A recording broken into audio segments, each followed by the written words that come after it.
Buongiorno da Renzo Micheletto, ben ritrovati con questo nuovo approfondimento di Radio Veneto Agricoltura che dedicheremo alle denominazioni di origine, ai prodotti dell'agroalimentare riconosciuti dai marchi dell'Unione Europea. Perché lo facciamo? Perché domenica è in arrivo la sesta edizione del Festival delle DOP che si terrà alla Zise, in provincia di Verona, presso la Dogana Veneta, una grande manifestazione che durerà l'intera giornata dalle 10 del mattino alle 20, un evento della Regione Veneto con Veneto Agricoltura dedicato proprio alle eccellenze dell'agroalimentare Veneto, riconosciuti dai eccellenze riconosciute dai marchi di qualità dell'Unione Europea, appunto le denominazioni di origine. Per parlare di questo, perché c'è un po' di confusione tra i cittadini, tra i consumatori riguardo appunto ai marchi dell'Unione Europea, abbiamo invitato in studio il professor Luca Rossetto del Dipartimento TESAF, che è il Dipartimento per i Territori e i Sistemi Agroforestali dell'Università di Padova. Grazie professore per essere con noi qui oggi. E parleremo proprio di denominazioni di origine, di prodotti, faremo un po' di distinzione. Luca, quali sono le principali caratteristiche? Cos'è che distingue le denominazioni di origine, DOP, IGP, STG, tutte sigle per le quali forse c'è anche un po' di confusione? Allora, innanzitutto io vorrei ringraziare Renzo per l'invito e Veneto Agricoltura per ospitarmi per questa intervista. Allora, la domanda richiede una spiegazione perché il panorama è piuttosto articolato,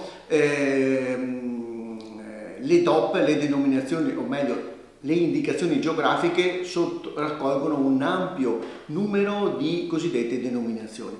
La cosa che accomuna le denominazioni, ovvero le indicazioni geografiche, è il legame con il territorio.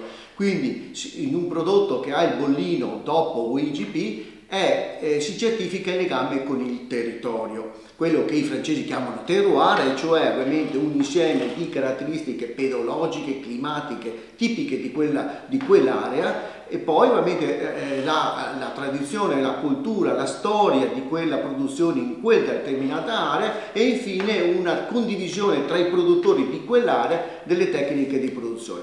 Ma andiamo nello specifico. Ci sono le denominazioni di origine protetta, le DOP, in cui tutta la produzione, o meglio gli ingredienti degli alimenti o le uve devono essere realizzati in quell'area, la trasformazione deve avvenire in quell'area, come pure anche il confezionamento. Un po' diverso il discorso delle IGP, invece, dove c'è indicazioni geografiche protette, dove invece il legame con il territorio è meno restrittivo, cioè un po' di materia prima può provenire anche da aree limitrofe. Passiamo poi ai vini, la cui storia nella nostra legislazione va molto più indietro rispetto a quella delle cosiddette DOP. I vini vengono distinti in DOCG, denominazione di origine controllata e garantita, DOC, denominazione di origine controllata, e infine ci sono le IGP, indicazione geografica protetta. Anche in questo caso si va a certificare il legame con l'origine, con il territorio dove sono state realizzate le uve. La caratteristica, l'innovazione per quanto riguarda queste DOC o DOCG o IGT è che dal 2008 sono state rese equivalenti a quelle degli alimenti, cioè le DOP, ma si continua ad utilizzare DOC o DOCG o IGP perché il consumatore le conosce meglio rispetto, alle DOP dei vini. Ecco.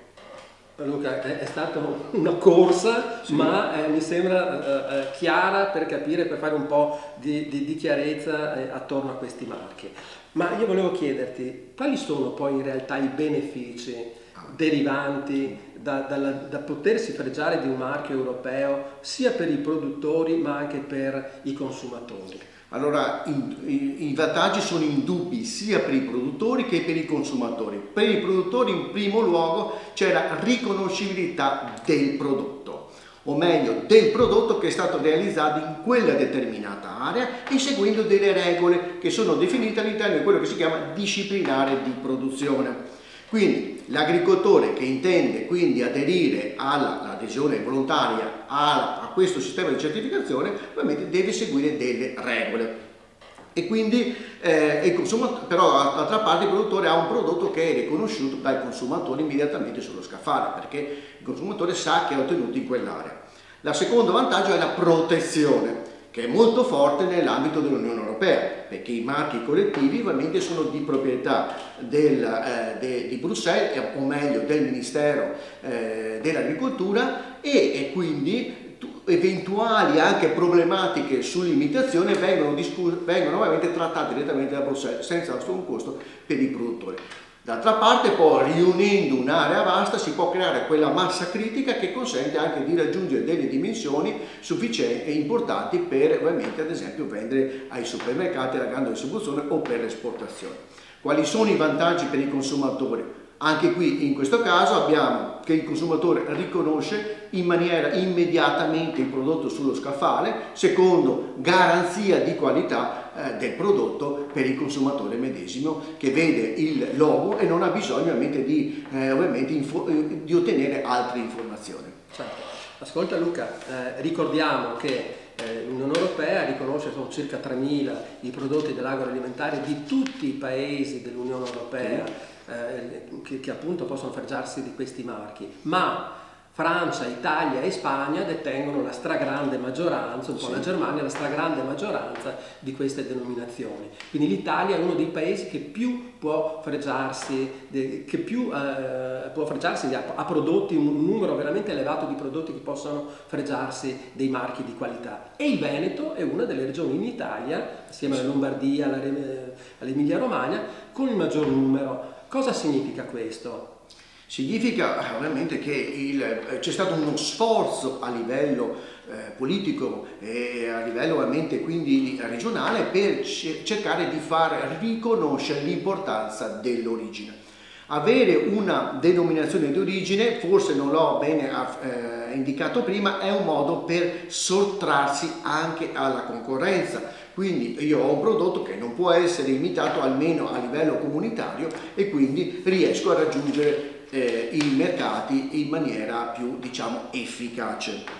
D'altra parte, avere delle denominazioni grandi o piccole non è importante. L'importante è avere un prodotto che è riconosciuto, un prodotto quindi che può far conseguire agli agricoltori un premio di prezzo, d'altra parte anche un prodotto che è meglio garantito, meglio apprezzato dai consumatori. Ovviamente ci sono delle denominazioni più grandi, pensiamo ad esempio al Prosecco, ci sono anche denominazioni appunto più piccole, però quello che è importante è che la denominazione riesce anche a creare, grandi o piccole che sia, quell'effetto comunicativo, detto effetto alone, che è importante perché attira, ovviamente crea un indotto, ma anche attira, ad esempio i turisti, attira ovviamente anche quei turisti che adesso sono curiosi di sapere, di conoscere il territorio e conoscere anche le denominazioni di origine. Quindi un grande aiuto proprio alla valorizzazione del territorio.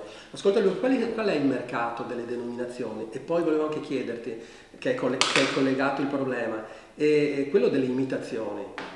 Quindi qual è il mercato delle denominazioni? È una domanda in realtà molto complicata, cerco di riassumere. Il mercato delle denominazioni di origine è in continua crescita. A livello nazionale abbiamo mai raggiunto i 16 miliardi, circa la metà in prodotti alimentari e metà ovviamente nel vino, e sono in continua crescita. Ovviamente ma quello che è importante è che quasi la metà di questi prodotti, pensiamo al parmigiano, ma anche il grana padano, ma anche ovviamente i nostri vini ovviamente regionali, come ad esempio il Prosecco, ma anche l'Amarone, vengono esportati sui mercati internazionali, che ovviamente con ovviamente un notevole vantaggio per la nostra produzione agroalimentare nazionale e soprattutto regionale. Il discorso dell'imitazione. Il discorso dell'imitazione è un discorso molto complicato. C'è ovviamente adesso una campagna importante contro ovviamente le imitazioni, che è importante perché purtroppo in alcuni paesi, specie dove esportiamo, la regolamentazione delle DOP non è molto efficace, quindi dobbiamo proteggerci con altri sistemi, che sono i sistemi anglosassoni, che a volte sono poco efficaci. D'altra parte il problema è molto complicato, perché? Perché queste nostre produzioni sono produzioni che vanno ben prima, cioè il legame con il territorio va ben prima delle leggi. La prima legge è del 92, poi degli anni 60 per i vini. E quindi questo cosa significa? Significa che queste produzioni magari di formaggi, specie pensiamo ad esempio agli Stati Uniti, erano già presenti prima dell'arrivo delle denominazioni di origine. Perché? Perché c'erano i nostri italiani che erano immigrati magari all'inizio del secolo che volevano prodursi i loro formaggi, e poi ovviamente questa produzione ha avuto successo, si sono fermate delle aziende, dei marchi, e adesso ovviamente c'è il problema ovviamente del contrasto. L'importante è raggiungere degli accordi che sono sempre vantaggiosi sia per il paese che esporta sia per il paese che importa. Luca, grazie, abbiamo concluso il nostro tempo a disposizione. Io ringrazio il professor Luca Rossetto dell'Università di Padova per essere stato qui con noi oggi, ma vi ricordo, come ho detto in apertura, che vi aspettiamo al sesto Festival delle DOP in programma alla Zisa, dove in provincia di Verona, sul lago di Garda, un posto bellissimo dove sarà possibile degustare queste eccellenze di cui abbiamo appena parlato, tra l'altro trasformate dai ragazzi, dagli studenti dell'Istituto Alberghiero Carnacina di Bardolino.